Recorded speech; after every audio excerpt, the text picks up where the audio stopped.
permiten tener a una persona más allá de la sedación. Y se caracteriza porque estos fármacos permiten la pérdida de la sensibilidad de todo el entorno. Todo tipo de estímulos de los 5 sentidos, los analgésicos, etc. Y con pérdida de la cocina. Y básicamente los vamos a usar en personas que necesitamos que estén inmóviles por mucho tiempo. Por lo tanto, personas que tenemos que realizar algún tipo de intervención médica. Inducen cierta analgesia, pero como vamos a ver, estos anestésicos generales no son buenos anestésicos, por lo tanto siempre no son buenos analgésicos, tenemos que agregar analgésicos potentes. Y producen depresión del sistema nervioso central de manera dosis dependiente. Dosis muy bajas producen algo de analgesia que en algunas situaciones podría ser equivalente a un opioide, pero ya que tenemos opioides, usamos los opioides para hacer analgesia, no vamos a usar un anestésico general. Si aumentamos la dosis, aparece sedación, y si seguimos aumentando la dosis del anestésico general, sedación con analgesia moderada, con una analgesia más profunda, anestesia general y finalmente la sedación con anestesia disociativa, que a veces se usa para determinados tipos de intervenciones quirúrgicas. En este caso no se alcanza el plano anestésico, sino que simplemente usamos un anestésico general que no es capaz de llevarnos al plano de anestesia general, pero sí permite una anestesia que es disociativa. La persona está consciente y puede ser colaborativa, pero no siente nada. Está como en estado cataléptico. Ahora, también esta sedación que se produce con el anestésico general, no con todos, sino con algunos de ellos, por ejemplo el propofol, permiten poder manejar pacientes que están en un estado de combativo. Y ustedes tienen que ponerse la vuelta en cuarto, porque les van a llegar paradas, hombros, manos, dedos. Son personas que están violentas.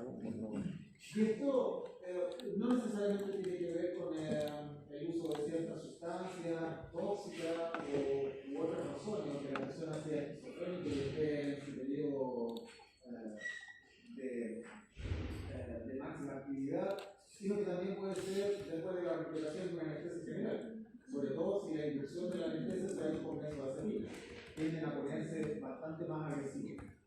Entonces, dependiendo del nivel de la puntuación que tenga en esta escala de ritmo, es lo que nosotros dosificamos la anestesia cuando queremos hacer pseudoanalgesia.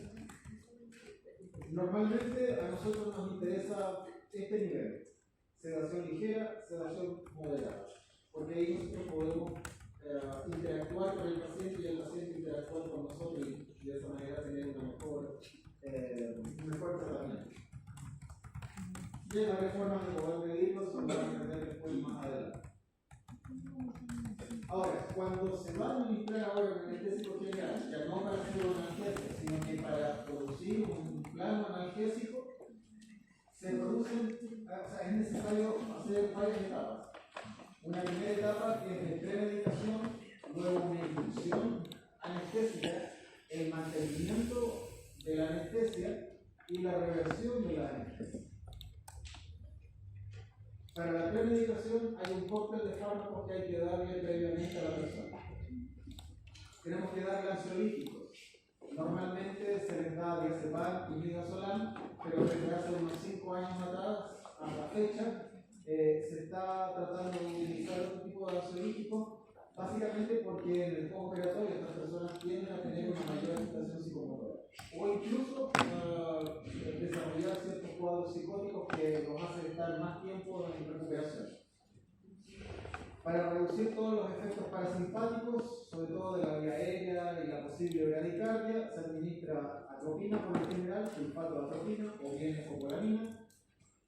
Hay que darle analgesia y tenemos varias opciones dependiendo del nivel de dolor que pueda producir la intervención quirúrgica. quirúrgica. Se pueden usar opioides rápidos, como el fentanilo, el remifentanilo, o bien inhibidores selectivos de la COX-2 o paracetamol. Ya vamos a ver esos fármacos. Y todos estos fármacos que producen anestesia general pueden ser fármacos muy enéticos, producen cuadros neumónicos. Por lo tanto, tenemos que usar antienéticos, ¿ya? Como la metoclopramida, clorpromacina, prometacina, son los fármacos más apropiados. Después, en la inducción, el objetivo de inducir el cuadro anestésico es alcanzar rápidamente el estado de inconsciencia. Y por rápidamente nos referimos a segundos. Y para eso se administran los fármacos inductores por vía venosa. Y además tenemos que tener la prevención del aspirado del ácido gástrico en urgencia. Y se administran además inhibidores de la bomba de protones, antihistamínicos anti-H1, o bien, si esto es programado, un ayuno de más de 2 horas para que el estómago se vacíe. En el mantenimiento usamos anestésicos inhalados y ahí uno lo mantiene todo el tiempo que sea necesario, o bien por perfusión de anestésicos intravenosos. Normalmente se usan los inhalados. ¿Sí? Perdón, no la vi, mira. Sí.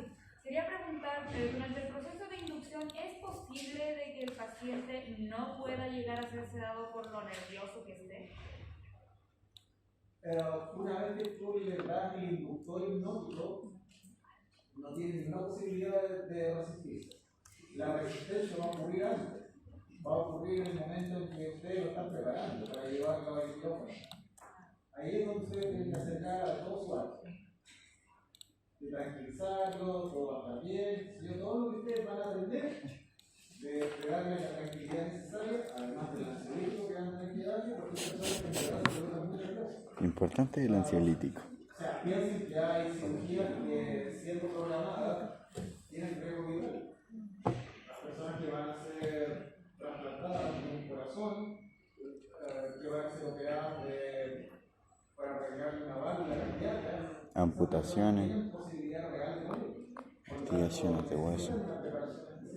Y ahí es donde se puede generar la mayor ansiedad.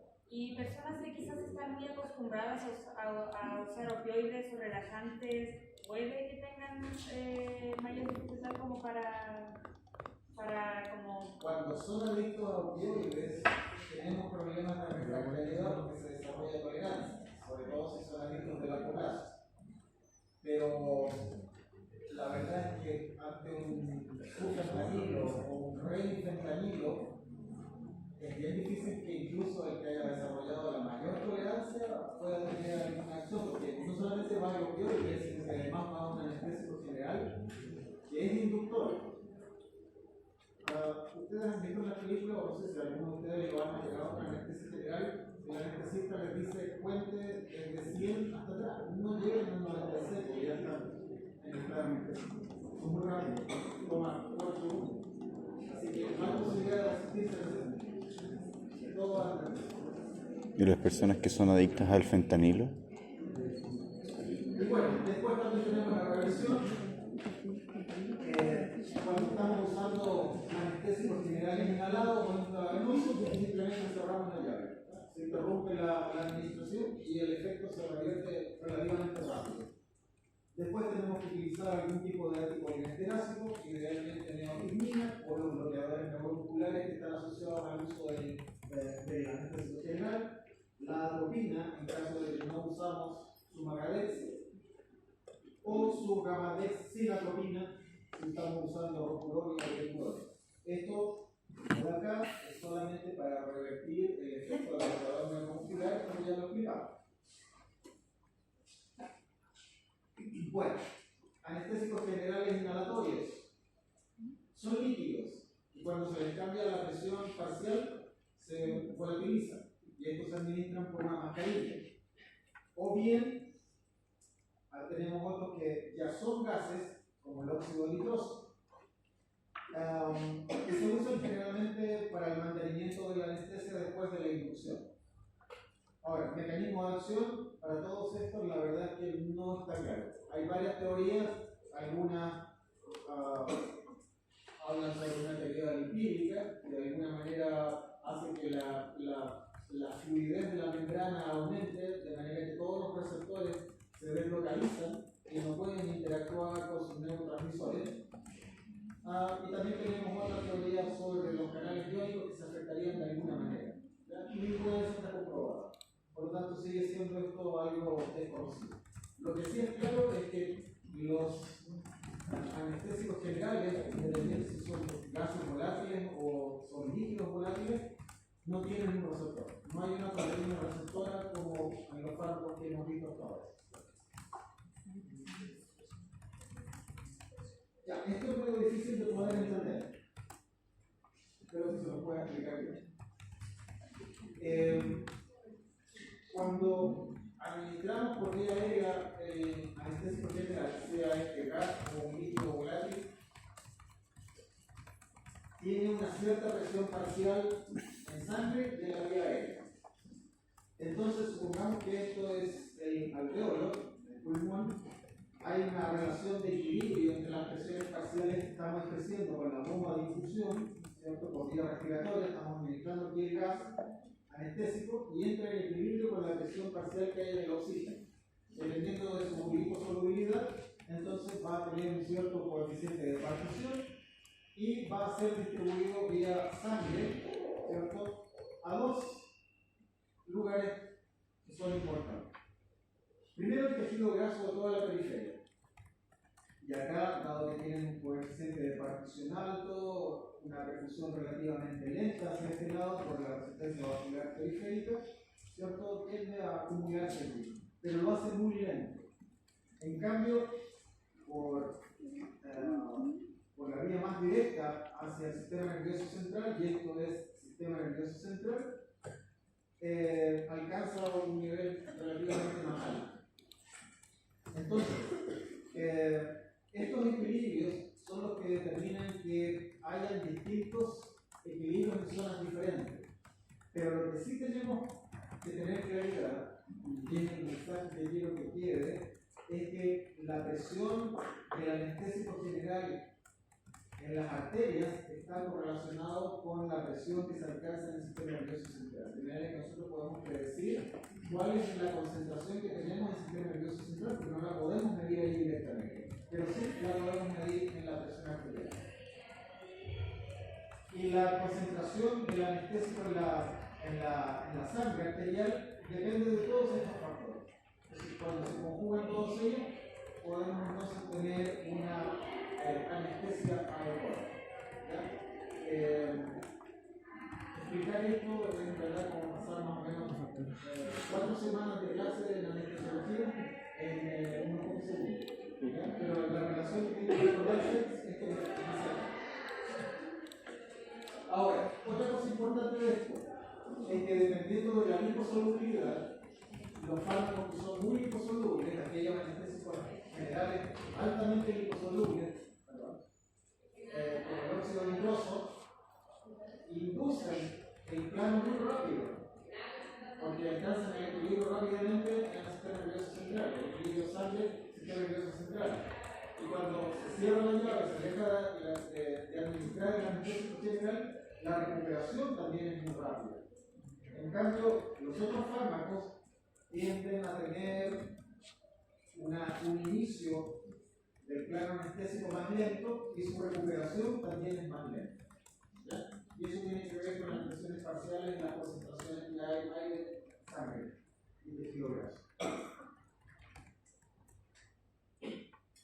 Bueno, veamos algunos fármacos. Óxido nitroso. El óxido nitroso es un gas, por lo tanto se administra por vía inhalada y se utiliza para el mantenimiento de la anestesia en combinación con otros anestésicos generales. Y esto es porque tiene una vida media relativamente corta y no logra tampoco alcanzar un plano anestésico tan profundo. Por lo tanto, se usa porque tiene esta particularidad. Si nosotros lo mezclamos 50 y 50% con oxígeno, actúa como un muy buen analgésico. Por lo tanto, podríamos utilizar otro anestésico general y óxido nitroso y no utilizar opioides, lo cual es muy bueno, porque los opioides tienen bastantes reacciones adversas en el postoperatorio. Contraindicaciones del neumotórax y algunas reacciones adversas tienen un ligero acción cardiovascular y del sistema respiratorio, pero nada que no sea manejable. Por lo tanto, este es uno de los anestésicos de elección, se usa bastante. Puede producir depresión de la médula ósea, pero eso es cuando su uso ha sido reiterado. Y como les decía, no tiene la potencia necesaria para lograr la anestesia quirúrgica, así que eso hace que se pueda utilizar con otros anestésicos generales y de esa manera disminuimos las reacciones adversas del segundo anestésico general que tuvimos porque se usan a una dosis más baja. Después tenemos los anestésicos generales que son fluorados, todos estos tienen una molécula de flúor y comparten el hecho de que son líquidos a presión ambiente. Por lo tanto, la máquina de anestesia lo que hace es variar la presión y en ese momento se cambia su estado físico de líquido a vapor. Y se usan no para la inducción, sino que para el mantenimiento de la anestesia. Son muy malos inductores.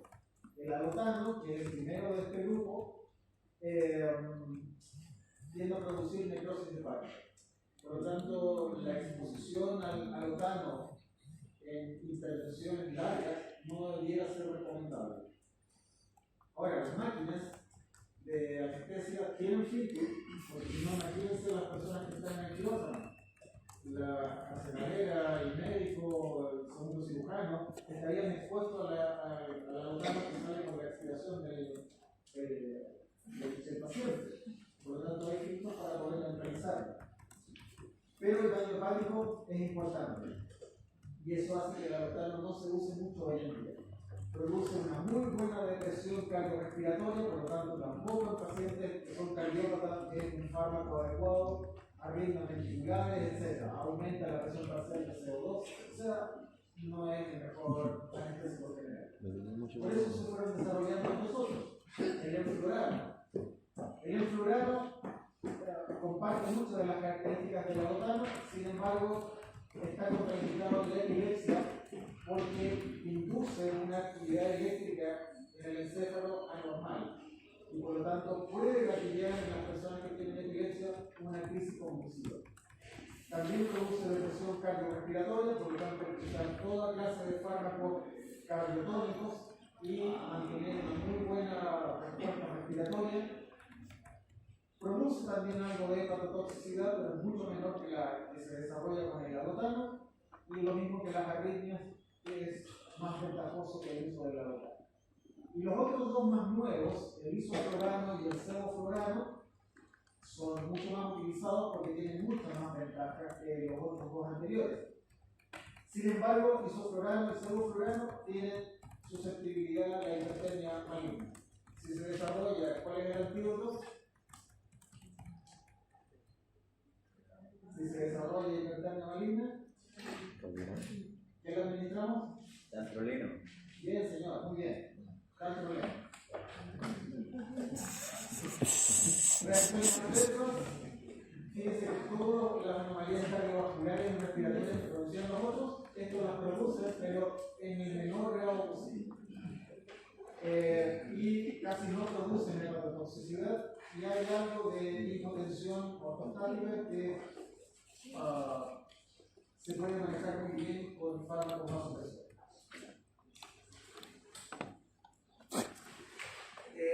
Ahora los inductores. Estos producen una inducción que es ultra rápida. Normalmente los más lentos demoran un poco menos de los 20 segundos, los más rápidos alrededor de los 4 segundos. Y esto es importante porque durante el proceso de pasar por los distintos planos para llegar al plano de anestesia, se produce una fase de excitación.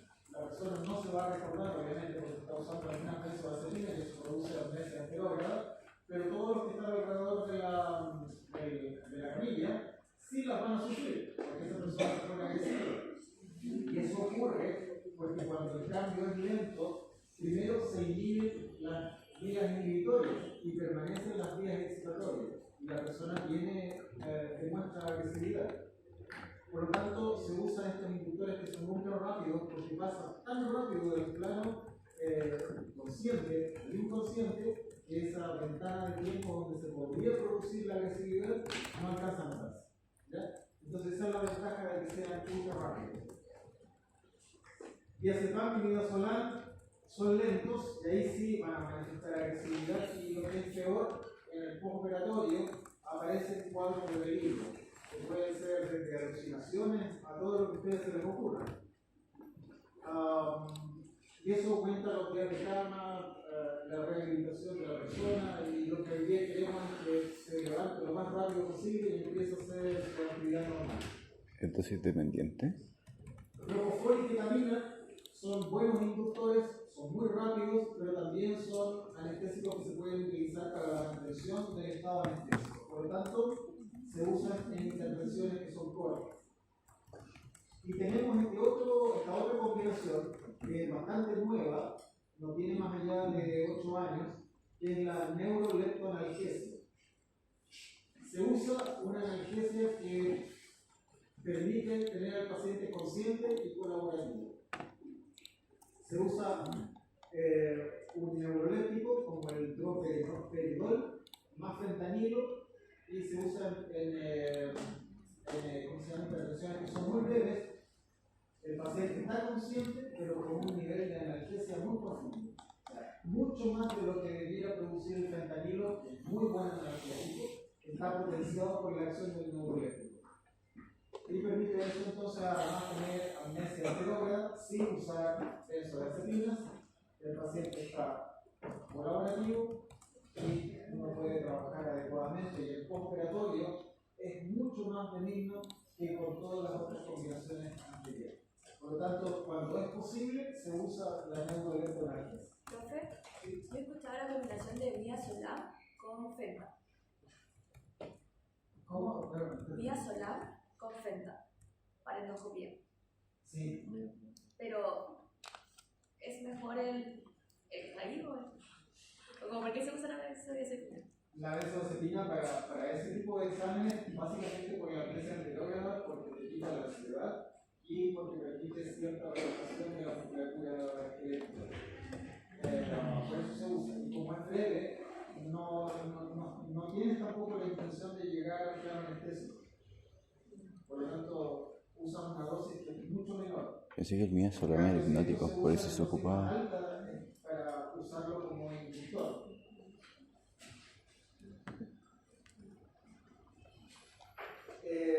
Los otros inductores que tenemos, barbitúricos.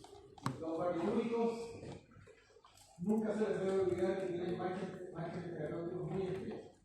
Por lo tanto, del plano anestésico al coma y a la muerte hay muy poquito. Así que el anestesista tiene que ser muy bueno en eso, saber muy bien cómo dosifica estos pasos. Primero tenemos el tiopental, barbitúrico, como todo barbitúrico, potencia la acción del GABA y aumenta la conductancia del cloro. Por lo tanto, produce una tremenda hiperpolarización de las neuronas. Es de administración intravenosa y se utiliza como inducción rápida de la anestesia general o también para, en algunas situaciones antiguamente se usaba como mantención de la anestesia general. Hoy en día se usa solamente como inductor si es que se usa. Porque como es el más antiguo, es el que tiene más reacciones adversas, el que resulta más complejo de poder manejar. Reacciones adversas, depresión respiratoria muy profunda, que no es reversible como en el caso de una benzodiazepina o como de una opioide, que lo podemos revertir con sus antagonistas. No hay un antagonista competitivo para los barbitúricos. Tenemos que esperar a que simplemente se metabolice y dar el sustento mecánico. Bradicardia, vasodilatación, reacciones de anafilaxia, vasoespasmo, que es muy intenso si se administra en una arteria, tiene que ser administrado en vena, y el margen terapéutico muy estrecho. Todo eso hace entonces que el tiopental no sea de elección hoy en día. El propofol tiene el mismo mecanismo de acción, es un barbitúrico con un margen terapéutico un poco más amplio, y sin tantas reacciones adversas como las que tenía el tiropental.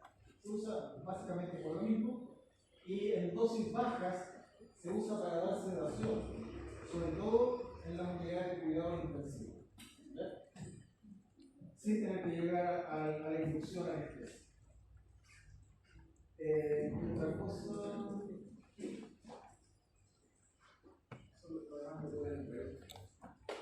Después tenemos el etopidato, también es un barbitúrico, mismo mecanismo de acción que los barbitúricos. Produce una inducción muy rápida al plano anestésico y sus reacciones adversas son diversas, pero no revisten gravedad. Por lo tanto, también es de los inductores bastante utilizados hoy en día. Produce algunos movimientos musculares extraños, sobre todo en el momento en que se estaba produciendo la inducción. Dolor en la zona de inyección, normalmente eso la persona no lo recuerda por el uso de alguna benzodiazepina o por estar con anestésicos potentes como el mismo opioide. Y podría producir alguna supresión de la corteza suprarrenal. Y después tenemos la ketamina. La ketamina se usaba por mucho tiempo y se dejó de usar. Se dejó de usar esto en la clínica humana y pasó a la clínica veterinaria. Y básicamente porque produce psicosis y es muy adictiva. Las personas la usan para volar. Se usa básicamente para anestesia disociativa. Ahora, no comparte el mecanismo de acción de los barbitúricos, sino lo que hace es simplemente impedir que el NMDA, el neurotransmisor excitatorio, pueda actuar. Hoy en día se volvió a incluir, porque considerando la anestesia disociativa tiene muchas ventajas. Ahora, la ketamina, por una razón que yo desconozco, no sé si alguien la sabe, si ustedes la encuentran, por favor me iluminan, se usa más en pediatría porque en pediatría no produce la psicosis que se produce en los adultos. Si ustedes lo usan ketamina en adultos, van a tener cerebro agarrado para acá. En cambio, en los niños, esa psicosis es muy manejable y es muy tenue. Casi no aparece. Por lo tanto, se usa más la ketamina en pediatría. Sí produce taquicardia, un poco de hipertensión arterial, pero eso se maneja con beta-bloqueadores y estas secuelas, como les digo, son mucho más importantes en los adultos. ¿Qué más nos queda? Lo último. Fármacos auxiliares para la anestesia general. Cada vez que nosotros hablamos de anestesia general, estamos hablando de un cóctel de fármacos, los que se administran al principio, al intermedio, al final. Entonces, lo más importante son los analgésicos, porque a diferencia del óxido nitroso, mezclado con oxígeno, no son buenos analgésicos de los analgésicos generales. ¿Ya? Entonces, la ketamina produce algo de analgesia, por eso se usa la pseudoanalgesia. ¿Qué administramos? Opioides. Todos estos que tienen acciones muy rápidas y son muy potentes analgésicos, mucho más potentes que la morfina. Algunos antiinflamatorios en intervenciones fenoides, generalmente se indica el paracetamol en dosis altas, 2 gramos, o inhibidores de la ciclooxigenasa ribose o el cetoxib. Y los bloqueadores neuromusculares, que no los vamos a repetir, porque son la misma vimos ya recién, por la condición necesaria de tener un paciente inmune.